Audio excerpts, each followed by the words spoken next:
बनाते हैं और मार्केट में बेचने की कोशिश करते हैं आप लोगों के सिवा। मेरी बात बड़े ध्यान से सुनना,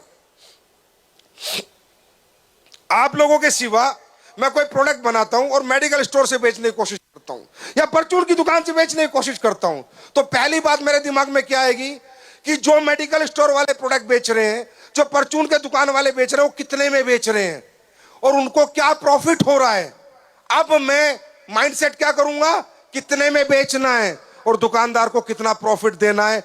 दूसरी कंपनियां कितने में बेच रही हैं, अब मैं प्रोडक्ट नहीं बनाऊंगा, मैं सिर्फ पैसा बनाने के लिए वो प्रोडक्ट बनाऊंगा। अब मैं उसमें क्वालिटी नहीं डालूंगा, क्योंकि मुझे वो प्रोडक्ट उतने में ही बेचना है उस मेडिकल स्टोर से जितने में सारे लोग बेच रहे हैं। अगर मैं उससे महंगा बना दूंगा तो मेडिकल स्टोर वाला ही नहीं बेचेगा, कोई खरीदेगा ही नहीं। लोग कहेंगे यार उस कंपनी का तो 300 रुपए में मिल रहा है, तू ये 800 रुपए का प्रोडक्ट क्यों दे रहा है, क्यों 900 रुपए का क्यों दे रहा है।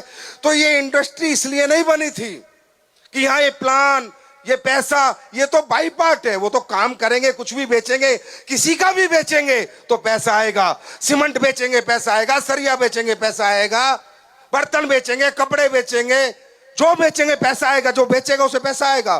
पर ये सिर्फ पैसे के पर्पज से नहीं बनी थी, ये इंडस्ट्री बनी थी क्वालिटी प्रोडक्ट दे सकूं। मैं क्वालिटी प्रोडक्ट कब दे सकता हूं, जब बाजार वालों से मेरा कंपटीशन ना हो, नहीं तो मैं तो दुकान पे प्रोडक्ट रख ही नहीं सकता।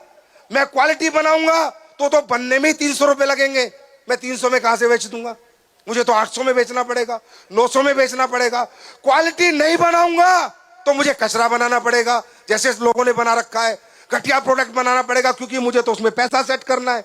अगर मैंने महंगा बना दिया तो मेरा कोई खरीदेगा नहीं। तो ये सोच के किसी एक समझदार आदमी ने सबसे पहले जो कंपनी बनाई थी उसका नाम था अवोन, जो स्किन की दुनिया में क्रांति लाई थी। स्किन के प्रोडक्ट बनाए थे उस कंपनी ने। 1895 की बात कर रहा हूं मैं, आज की बात नहीं कर रहा। 1895 की कि मैं एक अब मुझे क्या लगता है, मैं बेहतर से बेहतर प्रोडक्ट बना सकता हूं, क्योंकि मुझे दुकान पे तो रखना नहीं, दुकानदार से तो बेचना नहीं, मुझे प्रोडक्ट आपके हाथ में देना है, मुझे आपके हाथ में देना है, मुझे आपके हाथ में देना है, मुझे आपके हाथ में देना है। मैं कितना अच्छी मर्जी प्रोडक्ट बना सकता हूं, कुछ भी एमआरपी लिख सकता हूं, कुछ भी उस पे पैसा बेचने के लिख सकता हूं। क्यों? क्योंकि मुझे पता है मेरे प्रोडक्ट में क्या है। अब आप किसके पास जाओगे, चाचा के पास, दादा के पास, फूफा के पास, मामा के पास, फूफी के पास, आपको पता है आपके प्रोडक्ट में क्वालिटी है। अब आप प्रोडक्ट दुकान से खरीद नहीं रहे लोग, आप जाके बेच रहे हो और उनको आश्वासन दे रहे हो कि तू पैसे लगा, प्रोडक्ट में रिजल्ट की गारंटी मेरी और मेरी कंपनी की है।